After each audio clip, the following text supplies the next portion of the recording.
Assalamualaikum warahmatullahi wabarakatuh. Selamat datang kembali di channel aku. Semoga kita semua termasuk orang-orang yang senantiasa bersyukur dari nikmat Allah Subhanahu wa taala. Kali ini aku ingin sedikit bercerita tentang hotel menurut perspektifnya aku. Artinya, di sini mungkin aku tidak bisa memberikan informasi yang bersifat fakta, tapi hanya informasi yang bersifat spekulasi, juga penilaian menurut seseorang yang belum pernah menginap di hotel. Jadi aku ingin bercerita tentang hotel yang menurut aku ini sedikit menarik untuk dibahas. Karena info ini sebenarnya bersifat rahasia, tapi udah banyak orang yang tahu tentang sisi lain dari hotel. Tapi agar kalian tidak bosan, aku sengaja menempelkan video-video dari orang-orang yang mendokumentasikan tentang keindahan alam yang dimiliki oleh Indonesia. Jadi biar nggak makin bosan, langsung aja aku bahas ya.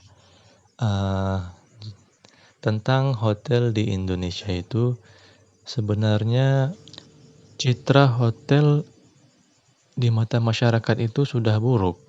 Simpelnya itu, kalau kita mengetahui ada dua orang, laki-laki dan perempuan yang bukan mahram ke hotel, pasti kita itu udah tahu apa tujuan mereka. Sudah pasti mereka ingin melakukan yang begituan lah ya, if you know what I mean. Terus kalau nggak begituan, emang ngapain lagi? Masa iya mereka ke hotel cuman ingin update story doang? Ya elah, ngeri amat passion lu. Memang sih, ya nggak semua orang yang ke hotel itu melakukan begituan. Tapi mayoritas masyarakat tuh udah tahu kalau anak muda ke hotel tuh ngapain. Di sini aku nggak ingin membahas dari sudut pandang perbuatan anak muda ya. Cuman aku ingin membahas sudut pandang aku tentang image dari hotel itu. Dan kalau bagian ini sebenarnya bukan lebih ke spekulasi, melainkan lebih ke bersifat fakta ya.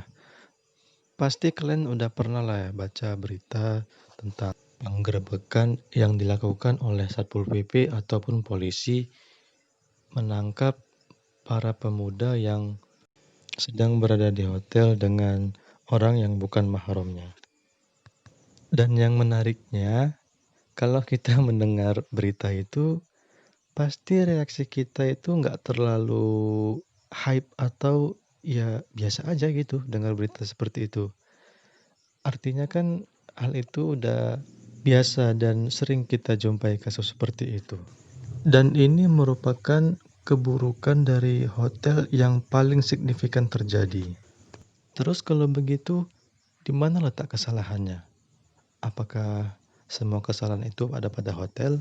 Atau kesalahannya terletak pada sebagian oknum tertentu saja?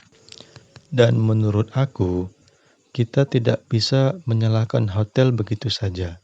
Karena pada awalnya itu tujuan hotel dibangun untuk hal yang positif.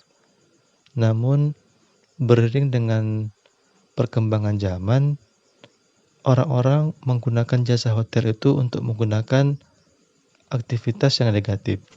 Karena itu, kita harus melihatnya dengan dua sisi secara adil dan proporsional.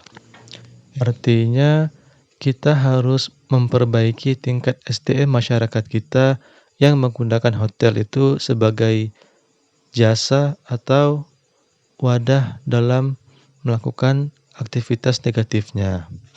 Di sisi lain, kita harus mendukung kinerja hotel untuk meningkatkan ketegasannya apabila terjadi perbuatan kemaksiatan. Tapi, apakah mungkin hal itu bisa terjadi? Menurut aku, Tentu saja hal itu bisa terjadi. Dan hal itulah yang merupakan tujuan untuk berdirinya hotel syariah, yaitu untuk membangun sebuah bisnis jasa yang tidak melanggar syariat Islam. Juga untuk mengimbangi masifnya perkembangan hotel yang digunakan untuk perbuatan kemaksiatan. Di sisi lain, pemerintah harus berani memberikan ketegasan dalam menghukum orang-orang yang ketahuan melakukan kemaksiatan di sebuah hotel. Tapi bukan berarti apabila sebuah hotel sudah mendapatkan label syariah, sudah pasti 100% tidak terjadi perbuatan kemaksiatan. Justru yang terjadi di lapangan tidak seperti itu. Karena spekulasi yang berjalan di masyarakat, label halal tersebut hanyalah stempel biasa untuk melindungi kedok mereka dari praktek kemaksiatan yang berjalan.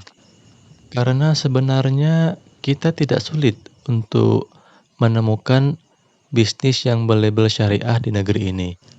Namun, pertanyaannya adalah, apakah bisnis itu benar-benar berdasarkan syariat Islam? Allahu a'lam bissawab.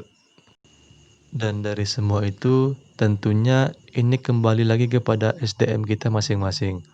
Sebagai gambaran aja, kita ambil contoh dari rokok. Kita semua tahu bahwa rokok itu haram. Pemerintah juga mengeluarkan fatwa haram dari Majelis Ulama Indonesia. Pemerintah juga memberlakukan regulasi yang memaksakan semua pabrik rokok harus menuliskan peringatan di kemasan rokoknya. Dari semua peraturan itu, kenapa rokok ini masih tetap ada? Jawabannya itu sebenarnya simpel, yaitu karena masih ada yang beli. Jadi, mau seperti apapun pemerintah memberikan peringatan dari rokok itu, sebenarnya agak sia-sia juga kalau masih tetap ada yang beli. Bukan ada yang beli, malah makin banyak yang beli. Begitu juga sama halnya dengan bisnis perhotelan. Mau seperti apapun pemerintah memberlakukan regulasi dari hotel syariah, tetap aja akan selalu ada kemaksiatan yang dilakukan oleh orang ataupun dari hotelnya. Semuanya kembali lagi kepada SDM kita masing-masing. Jadi, kalau kita ingin melihat bisnis hotel ini semakin membaik, maka mulailah untuk merubah SDM, bukan dari orang lain, melainkan dari diri kita masing-masing. Mulai membangun SDM yang baik dari ekosistem yang kecil menuju sebuah pergerakan kebaikan yang masif. Terima kasih buat kalian yang udah menonton video ini. Kalau kalian suka dengan pembahasan aku, silakan like. Dan kalau kalian nggak suka dengan pembahasan aku, silakan juga dislike. Dan kalau kalian tidak setuju dengan pembahasan aku, silakan komen dengan komen yang bisa memperbaiki dan memberikan masukan untuk aku. Sekian dulu dari aku. Sampai bertemu kembali dalam kesempatan berikutnya. See you next time. Assalamualaikum warahmatullahi wabarakatuh.